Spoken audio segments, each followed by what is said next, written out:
अस्सलाम वालेकुम स्टूडेंट्स, कैसे हैं आप। Welcome to our YouTube channel chemistry hub.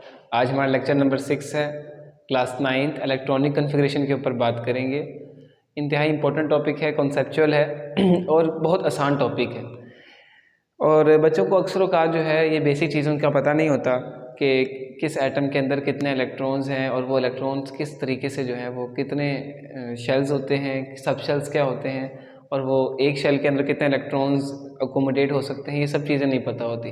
जब ये बेसिक चीज़ें बच्चों को इन चीज़ों का आइडिया नहीं होता तो वो जो है इलेक्ट्रॉनिक कन्फिग्रेशन लिखते हुए बहुत जो है वो कंफ्यूज हो जाते हैं।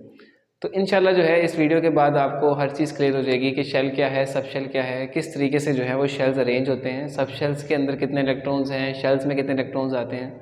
सबसे पहले जो इंतहाई अहम चीज़ ये है कि हमें जितने भी एटम्स हैं, तकरीबन 118 किस्म के जो एटम्स हैं, हमें उनका जो है तकरीबन पहले जो स्टार्टिंग के एटम्स हैं उनका हमें एटॉमिक नंबर का पता होना चाहिए। एटॉमिक नंबर जो है वो इंतहाई इंपॉर्टेंट चीज़ है।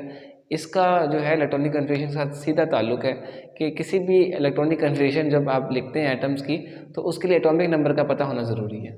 इलेक्ट्रॉनिक कन्फिग्रेशन क्या है? ये हमारे पास डिस्ट्रीब्यूशन है इलेक्ट्रॉन्स की डिफरेंट शेल्स में और सब शेल्स में। जब हम इलेक्ट्रॉन्स को डिफरेंट शेल्स और सब शेल्स में उनकी एनर्जी लेवल की बुनियाद पर इनको अरेंज करते हैं तो इसे हम इलेक्ट्रॉनिक कन्फिग्रेशन ही कहते हैं। इलेक्ट्रॉनिक कन्फिग्रेशन का जो डायरेक्ट ताल्लुक़ है वो एटॉमिक नंबर के साथ है, क्योंकि हमने जब रदरफोर्ड मॉडल पढ़ा था तो हमने एक बात पढ़ी थी कि एक एटम के अंदर जितने नंबर ऑफ प्रोटॉन होते हैं उतने ही नंबर ऑफ इलेक्ट्रॉन होते हैं। क्योंकि एटम न्यूट्रल होता है इसलिए नंबर ऑफ प्रोटॉन और नंबर ऑफ इलेक्ट्रॉन जो है वो इक्वल होते हैं। तो इस तरीके से जो है एटॉमिक नंबर, यानी कि इसको हम इलेक्ट्रॉन का नंबर भी कह सकते हैं, इलेक्ट्रॉन की तादाद का पता होना बहुत ज़रूरी है। जब इलेक्ट्रॉनिक कन्फिग्रेशन स्टार्ट करेंगे किसी भी एटम की, फॉर एग्जांपल अगर आपको कहा जाए किसी फलाने एटम है, फ्लोरीन है, उसकी इलेक्ट्रॉनिक कन्फिग्रेशन लिखनी है, तो इलेक्ट्रॉनिक कन्फिग्रेशन तो बाद में लिख सकेंगे। सबसे पहले आपको ये पता होना चाहिए कि इसका एटॉमिक नंबर कितना है, इलेक्ट्रॉन्स कितने हैं इसके एटम के अंदर, तभी जाकर आप शेल्स के अंदर जो है उन इलेक्ट्रॉन्स को अरेंज कर सकेंगे या सब शेल्स में अरेंज कर सकेंगे। तो पहले तो मैं कोशिश यही बच्चों को कहता हूँ कि वो एटॉमिक नंबर जो है वो स्टार्टिंग के 18 या 20 एलिमेंट्स जो हैं हाइड्रोजन से लेकर कैल्शियम तक, उनको ज़रूर तैयार करें ताकि जो है वो किसी भी एटम के इलेक्ट्रॉनिक कन्फिग्रेशन वो ईजिली जो है वो अरेंज कर सकें। वो तो स्टार्टिंग जो है वो बेसिक तो चीज़ें मैं आपको बता दूंगा, लेकिन तब तक जब तक आप इन एटॉमिक नंबर्स को याद नहीं करेंगे तब तक जो है आप इस को जो है वो कभी भी खुद से कर नहीं सकेंगे। कॉन्सेप्ट तो आपको मिल जाएगा लेकिन एटॉमिक नंबर याद करना बहुत ज़रूरी है। तो डेफिनेशन से स्टार्ट करते हैं। इलेक्ट्रॉनिक कन्फिग्रेशन अभी मैंने आपको बताया कि इसमें हमने क्या करना है, इलेक्ट्रॉन्स को अरेंज करना है डिफरेंट शेल्स में और सब शेल्स में। सबसे पहले हमारे पास शेल्स क्या हैं, हम जो न्यूक्लियस है, सेंटर में न्यूक्लियस हमारे पास है, जो एटम का जो न्यूक्लियस है उसके अराउंड जो है different orbits and circular line से इसको हम जाहिर करते हैं। अगर ये हमारे पास न्यूक्लियस है, न्यूक्लियस के अराउंड ये जो सर्कमफेरेंसेस हैं इनको हम क्या कहते हैं, ये हमारे पास शेल्स हैं। इसको हम सर्कुलर लाइन से शो करते हैं। न्यूक्लियस के अराउंड सर्कुलर लाइंस जो है वो शेल्स को जाहिर कर रही होती हैं। तो सबसे पहले जो है जितना शेल न्यूक्लियस के करीब होगा उसकी एनर्जी उतनी कम होगी। बोहर मॉडल जब पढ़ा था तो उसमें हमने एक चीज़ देखी थी कि जब इलेक्ट्रॉन जंप करता था लोअर शेल से हायर शेल में, क्योंकि लोअर शेल था उसकी एनर्जी क्या होती है, कम होती है, हायर शेल है उसकी एनर्जी ज़्यादा होगी। जितना जो शेल है न्यूक्लियस के करीब होगा उसकी एनर्जी उतनी ही कम होगी, और जितना शेल न्यूक्लियस से दूर होगा उसकी एनर्जी क्या है, उतनी ज़्यादा होगी। तो सबसे पहले जो है न्यूक्लियस जो है वो सेंटर्ड है। सेंटर्ड न्यूक्लियस से जो पहला शेल आता है, जो सबसे करीबी जो शेल है, उसे हम के नाम देते हैं। ये हमारे पास कौन सा है, के शेल है। इसके बाद फिर जब दूसरा के के बाद जो सेकंड शेल आता है इसे हम एल शेल कहते हैं, और एल के बाद जो तीसरा हमारे पास शेल आएगा ये हमारे पास एम है, और इसी तरीके से चौथे शेल का नाम जो है वो एन होगा। जो फोर्थ शेल है इसको हम क्या है, एन से जाहिर करेंगे। तो ये इंग्लिश के अल्फ़ाबेट्स के एल एम एन, और वो भी कैपिटल, हम कैपिटल लिखेंगे, इससे हम जाहिर करते हैं। तो न्यूक्लियस के जो सबसे करीबी शेल है ये के है, इसकी एनर्जी कम है, यानी कि सबसे एनर्जी कम जो जिस शेल की है इससे आगे कोई शेल नहीं है।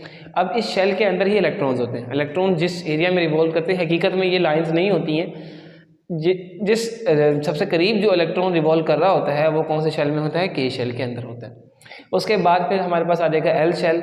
ये एक बड़ा शेल है, इसकी एनर्जी भी ज़्यादा होगी और इसमें इलेक्ट्रॉन्स भी ज़्यादा आ सकते हैं। इस तरीके से फिर थर्ड नंबर पे हमारे पास M शेल आ जाएगा, ये और उससे बड़ा शेल है, इसकी एनर्जी और ज़्यादा हो जाएगी। तो जो एनर्जी हम जिस एनर्जी की बात कर रहे हैं यहाँ पर वो हमारे पास पोटेंशियल एनर्जी है। हर शेल की एक डिफरेंट पोटेंशियल एनर्जी होती है, उसी के हिसाब से जो है वो उसमें जो रहने वाले इलेक्ट्रॉन्स होते हैं उनकी एनर्जी जो है वो हम असाइन करते हैं। तो सबसे पहले हमारे पास K शेल है। K शेल के अंदर हमारे पास 2 इलेक्ट्रॉन्स अकोमोडेट हो सकते हैं। 2 इलेक्ट्रॉन्स की कैपेसिटी इसके अंदर होती है, इसमें 2 इलेक्ट्रॉन्स आ सकते हैं। उसके बाद हमारे पास है L के अंदर हमारे पास टोटल 8 इलेक्ट्रॉन्स अकोमोडेट हो सकते हैं। नेक्स्ट हमारे पास M शेल है। M शेल के अंदर जो है 18 इलेक्ट्रॉन्स अकोमोडेट हो सकते हैं और N शेल के अंदर 32 एंड सो ऑन।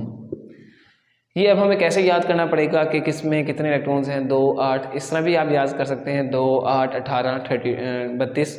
और इसका एक तरीका, ये एक फार्मूला भी है 2n² फार्मूले से आप इसको याद कर सकते हैं। 2n² फार्मूला जो है हमें किसी भी शेल के number of electrons find out करने में बड़ी हेल्प कर सकता है। तो इसके लिए सबसे पहले n क्या है, हमारे पास हर जो शेल है इसका एक नंबर है।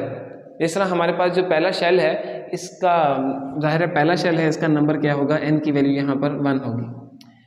सेकंड फिर हमारे पास L शेल है, इसके लिए n की वैल्यू 2 और M शेल में n की वैल्यू 3 और n शेल में n में n ही कहेंगे, उसमें 4, जो n की वैल्यू है उसकी 4 होगी। तो अगर आप n की वैल्यू पुट करें इस फॉर्मूला के अंदर तो आपको हर शेल के जो है नंबर ऑफ इलेक्ट्रॉन्स का पता लग जाएगा कि उसमें कितने इलेक्ट्रॉन्स अकोमोडेट हो सकते हैं। मैक्सिमम कैपेसिटी जो इलेक्ट्रॉन्स अकोमोडेट करने की शेल्स में है तो वो हम इस फॉर्मूले से जो है वो फाइंड आउट कर सकते हैं। तो स्टार्ट करते हैं, एक एग्जांपल ले लेते हैं। n हमारे पास 1 है, यानी कि हम पहले शेल की बात कर रहे हैं। अगर हम पता लगाना चाहते हैं कि पहले शेल में कितने इलेक्ट्रॉन्स हैं तो हम n की वैल्यू क्या कंसीडर करेंगे, 1 कंसीडर करेंगे। n की जगह पर हम 1 पुट करेंगे, इसका स्क्वायर लेंगे। अब जब 1 का स्क्वायर लेंगे तो 1 ही आएगा और 1 को जब आप मल्टीप्लाई करेंगे 2 से तो ये हमारे पास इक्वल हो जाएगा 2 के। इससे ये पता लगा कि अगर n 1 है यानी कि पहला शेल है तो उसके लिए हमारे पास इलेक्ट्रॉन्स कितने अकोमोडेट हो सकते हैं, उसमें 2 इलेक्ट्रॉन्स अकोमोडेट हो सकते हैं। नेक्स्ट हमारे पास L है, इसके लिए n की वैल्यू 2 होगी क्योंकि ये दूसरा शेल है, न्यूक्लियस से ये सेकंड नंबर पे शेल आ रहा है तो यहाँ पर n की वैल्यू क्या है 2 पुट करेंगे। तो हम यहाँ पर n की जगह पर जो है 2 पुट करेंगे, 2n² फॉर्मूला ही रखेंगे। n की जगह पर क्या पुट करेंगे 2, इसका स्क्वायर लेंगे, 2 का स्क्वायर क्या है 4 को हम मल्टीप्लाई कर लेंगे 2 से तो ये इक्वल हो जाएगा 8। तो इस तरीके से आपने देखा कि सेकंड शेल के अंदर कितने इलेक्ट्रॉन्स आ गए 8। n की वैल्यू 2 थी तो वहाँ से हमने पता लगाया कि यहाँ पर कितने इलेक्ट्रॉन्स आएंगे 8 आएंगे। तो पहले शेल में इलेक्ट्रॉन्स आएंगे 2 और सेकंड में आ जाएंगे 8। इस तरीके से आप किसी भी शेल का फाइंड आउट कर सकते हैं। जैसे अगर हम तीसरे शेल का निकालें तो 2n², n की वैल्यू हम क्या पुट करेंगे 3, तो 3 का स्क्वायर कितना हो जाएगा 9 को 2 से मल्टीप्लाई करेंगे 18 और इसी तरीके से n की वैल्यू जब 4 पुट करेंगे तो n का स्क्वायर लेंगे यानी कि 4 का स्क्वायर कितना हो जाएगा 16 को 2 से मल्टीप्लाई करेंगे ये कितना हो जाएगा 32। तो m में हमारे पास 18 और जबकि n में 32 इलेक्ट्रॉन्स अकोमोडेट हो सकते हैं। तो ये सबसे पहले हमें अरेंजमेंट का पता होना चाहिए कि कितने इलेक्ट्रॉन्स हैं एटम के अंदर, दूसरा कि कौन सा पहले शेल आता है फिर उसके बाद कौन सा शेल आता है, तो इसकी जो है ऑर्डर का हमें पता होना चाहिए। उसके बाद फिर हमें ये पता होना चाहिए कि हर शेल के अंदर कितने इलेक्ट्रॉन्स अकोमोडेट हो सकते हैं। जैसे पहले शेल में 2 हैं तो 2 से ज़्यादा नहीं रख सकते आप। आपके पास अगर 6 इलेक्ट्रॉन्स हैं तो पहले शेल में आप 2 ही रखेंगे, 2 से यूँ नहीं करना कि 2 से ज़्यादा नहीं रखने, 2 से फिर कम भी नहीं रखने। जैसे 6 हैं तो पहले शेल में 2 आ जाएंगे, बाकी 4 बच जाएंगे, वो चले जाएंगे दूसरे शेल के अंदर जिसके अंदर 8 की कैपेसिटी है। अब 8 की कैपेसिटी थी लेकिन बचे ही 4 हैं तो आप सिर्फ उसको 4 ही रखेंगे क्योंकि ज़ाहिर है 4 तो अब कहीं से जब हैं ही 4 उसके अंदर बचे टोटल 6 में से तो फिर आप उसमें 4 ही उसमें कंसिडर करेंगे। तो उसके बाद हमारे पास जो है वो कॉन्सेप्ट है सब शेल का। हम शेल्स को मज़ीद डिवाइड करते हैं, शेल्स के अंदर जो है वो मज़ीद हिस्से जो हैं उसे हम क्या कहते हैं सब शेल्स कहते हैं। तो टोटल हमारे पास 4 सब शेल हैं जिनको हम नेमली स्मॉल लेटर से ज़ाहिर करते हैं S P D F, S P D और F। और हर जो सब शेल है इसकी भी एक कैपेसिटी है। जैसे पहला शेल सब शेल है इसकी कैपेसिटी हमारे पास 2 की है, P सब शेल जो है इसकी कैपेसिटी 6 है, D सब शेल की 10 है और F की 14 है। ये भी आप इस सीक्वेंस से, अगर पहले का आपको याद हो जाए sq2 है तो इस सीक्वेंस से आप 4 का इजाफा करके याद कर सकते हैं। मतलब 2 के अंदर 4 ऐड करें तो 6, तो p के हमारे पास कितने आ जाएंगे 6, फिर 6 में आप 4 ऐड करें तो कितना हो जाएगा 10, यानी कि d के कितने हैं 10। और इस तरीके से जब 10 में आप 4 ऐड करेंगे ये 14 हो जाएगा, तो f की आपको कैपेसिटी पता लग जाएगी जो 14 के इक्वल है। तो शेल्स हमारे पास क्या हैं, ये सर्कुलर लाइन से जाहिर करते हैं जिसके अंदर इलेक्ट्रॉन्स जो हैं वो पाए जाते हैं। इन शेल्स को हम मज़ीद डिवाइड करते हैं सब शेल्स में। जैसे एक घर है तो घर के अंदर जो है डिफरेंट रूम्स हैं, इस तरीके से एक शेल है, शेल के अंदर क्या होंगे सब शेल्स होंगे। जितना जितना आप छोटे से समझाएंगे इलेक्ट्रॉन्स के आप करीब होते जाएंगे, इलेक्ट्रॉन्स की प्रोबेबिलिटी फाइंड होने की करीब होती चली जाएगी। तो शेल के अंदर आप सब शेल के जब जाएंगे तो सब शेल में ज़्यादा पाए जाने का इलेक्ट्रॉन्स का जो है वो रुझान होगा। अच्छा जी, तो यहाँ पर हमने बेसिक चीज़ें सीख ली। तो सबसे पहले हमें ये पता लग गया कि कौन सा शेल है, किसकी एनर्जी ज़्यादा है। तो के छोटा शेल है, इसकी सबसे कम एनर्जी है। इसके बाद आता है एल की एनर्जी के से ज़्यादा है। और फिर आता है एम की एनर्जी एल से भी ज़्यादा है और के से भी ज़्यादा होगी। इसी तरीके से एन है, एन की एनर्जी के से भी ज़्यादा, एल से भी ज़्यादा और एम शेल से भी ज़्यादा हो जाएगी, यानी कि इसकी इन तीनों से ज़्यादा एनर्जी हो जाएगी। जितने बड़े शेल में चले जाएंगे उतनी ज़्यादा एनर्जी आपको मिलेगी। फिर अकोमोडेशन भी ज़्यादा बढ़ जाएगी क्योंकि शेल बड़ा हो जाएगा तो उसमें ज़्यादा इलेक्ट्रॉन्स आ सकते हैं, जो हम 2n² के फॉर्मूले से फाइंड कर रहे थे। जितने बड़े शेल के अंदर चले जाएंगे उतने ज़्यादा उसमें इलेक्ट्रॉन्स अकोमोडेट हो सकते हैं। तो ये हमारे पास कुछ बेसिक चीज़ें थी। तो दोबारा मैं बता दूं कि आपको एटॉमिक नंबर जो है वो ज़रूर पता होना चाहिए, इलेक्ट्रॉनिक कन्फ्यूजन लिखने के लिए बहुत ज़रूरी है, बेसिक चीज़ है। बगैर इलेक्ट्रॉन्स का एटॉमिक नंबर का पता होने के बगैर आप कभी भी इसको अरेंज नहीं कर सकते। आपको कैसे, ठीक है के एल एम का पता लग गया, के है, एल है, एम है, एन है, के में 2, एल में 8 आ सकते हैं, एम में 18 आ सकते हैं, फिर S p D and F का भी पता लग गया। लेकिन जो है अगर आपको एटॉमिक नंबर ही नहीं पता होगा, नंबर ऑफ इलेक्ट्रॉन्स का कैसे पता लगाएंगे, फिर आप इसको अरेंज भी नहीं कर सकते। तो हम अब स्टार्ट करेंगे। पहले 3 बेसिक रूल्स हैं हमारे पास। सबसे पहले हमें किसी भी एटम का एटॉमिक नंबर पता होना चाहिए कि उसमें इलेक्ट्रॉन्स कितने हैं, क्योंकि एटॉमिक नंबर तो वैसे प्रोटॉन्स को जाहिर करता है, लेकिन एटम के अंदर प्रोटॉन और इलेक्ट्रॉन बराबर ही होते हैं, तो हम इलेक्ट्रॉन से भी इसको रिलेट कर सकते हैं। तो एटॉमिक नंबर से मुराद अब हम क्या ले रहे हैं, नंबर ऑफ इलेक्ट्रॉन्स। तो कितने नंबर ऑफ इलेक्ट्रॉन्स हैं ये पता होना चाहिए। दूसरा, हमें अरेंजमेंट पता होनी चाहिए कि के आता है पहले या एल आता है। एल पहले नहीं लिखना, के पहले आएगा, फिर एल, फिर एम, फिर एन, या एस, फिर पी, फिर डी और एफ। तो ये हमें अरेंजमेंट का पता होना चाहिए। अल्फ़ाबेटिक नहीं है, जैसे डी पहले आता है लेकिन हमने पहले यहाँ पे एस लिखा हुआ, एस, पी, डी और एफ। तो हमें सबसे पहले नंबर ऑफ इलेक्ट्रॉन्स का पता होना चाहिए एटम के अंदर। दूसरा, हमें तरतीब पता होना चाहिए के की, एल की, एम की, एन की, या एस, पी, डी, एफ। सब शेल में एस, पी, डी, एफ और इसमें के, एल, एम, एन। ठीक है। फिर थर्ड जो चीज़ है, हमें ये पता होना चाहिए कि हर सब शेल में या हर शेल में कितने इलेक्ट्रॉन्स आ सकते हैं। जैसे के है तो उसमें कितने इलेक्ट्रॉन्स आएंगे, एम में कितने आएंगे, एस में या पी में, डी में कितने, जो सब शेल्स में आ जाएगा उसमें कितने इलेक्ट्रॉन्स अकोमोडेट हो सकते हैं। ये 3 चीज़ों का पता हो, इलेक्ट्रॉन्स का पता हो, फिर दूसरा अरेंजमेंट पता हो के, एल, एम, एन की और एस, पी, डी और एफ की, और फिर तीसरे नंबर पर आपको इनकी कैपेसिटी पता होनी चाहिए। तो आप आराम से इलेक्ट्रॉनिक कन्फ्यूजन को सॉल्व कर सकते हैं। किसी भी किस्म का जो है आप सवाल जो है वो सॉल्व कर सकते हैं। अमूमन 18 जो है स्टार्टिंग के, वो तो बेसिक है, आगे जाके थोड़ा सा तब्दीली आती है, लेकिन आपकी बुक के लिहाज से, 9th के लिहाज से इसमें ही इतने ही 18 इलेक्ट्रॉन एटम्स का ही काफ़ी है। तो स्टार्ट करते हैं। मैं तकरीबन 2-4 के एग्जांपल्स करूँगा, एस, पी, डी, एफ वाली भी, थोड़ी सी आयंस की एग्जांपल भी दिखाऊंगा। बाकी आपने जो है वो उसको खुद ही सॉल्व करना है।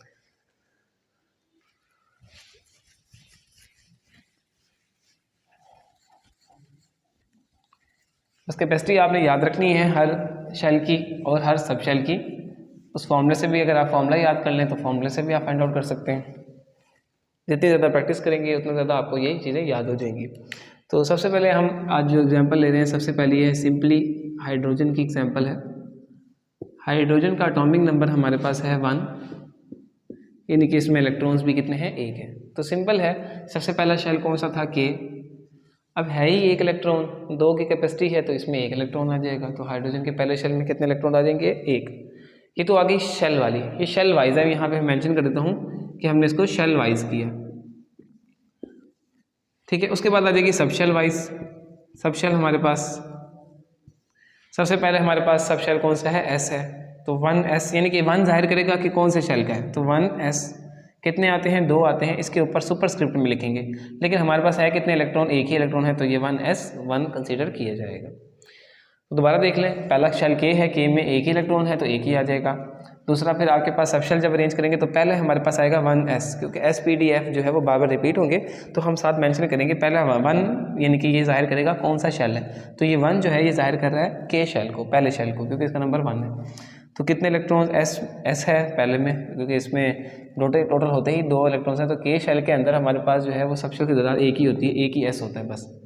L जो है इसके अंदर फिर 2 हमारे पास सबशेल्स होते हैं, एक होता है S और एक होता है P, क्योंकि दोनों के टोटल L के कितने हैं 8 इलेक्ट्रॉन्स हैं, तो S के अब 2 है और P के कितने 6 और 2 जो है वो मिलकर कितने हो जाएंगे 8 के इक्वल हो जाएंगे, जो शेल को कंप्लीट कर देंगे। हर शेल में जो है SP होते हैं, हर जैसे पहला शेल है इसमें सिर्फ S होगा, दूसरा शेल है उसमें SP, यानी कि यहाँ पे भी S था, यहाँ पे भी S आ गया। तो तीसरा शेल है आपके पास M, तो उसमें आ जाएगा S, फिर P, फिर D, तो रिपीट करेगा। ये नहीं कि पहले शेल का फिर S लेना है, फिर उसमें P आ जाएगा, फिर D आएगा, नहीं। तो आपने पहले देखना है कि कितने इलेक्ट्रॉन्स हैं टोटल, उसके हिसाब से कितने सबशेल्स उसके अंदर आ सकते हैं। अगर जैसे K है उसमें 2 इलेक्ट्रॉन्स हैं, तो एक ही सबशेल होगा S, क्योंकि S की कैपेसिटी 2 है, तो उसके अलावा और सबशेल की ज़रूरत नहीं पड़ेगी। नेक्स्ट एग्जाम्पल देखते हैं, हो सकता है आपको बात क्लियर ना हो रही हो, नेक्स्ट एग्जाम्पल के साथ आपको क्लियर हो जाएगी ज़्यादा बेहतर तरीके से। थोड़ी सी हायर एग्जाम्पल लेते हैं, ऑक्सीजन की एग्जाम्पल लेते हैं। ऑक्सीजन एटॉमिक नंबर हमारे पास 8 है, यानी कि इसमें नंबर ऑफ इलेक्ट्रॉन्स कितने होंगे 8 होंगे। अब इसको अरेंज करेंगे आपके अच्छा इसको अरेंज करेंगे,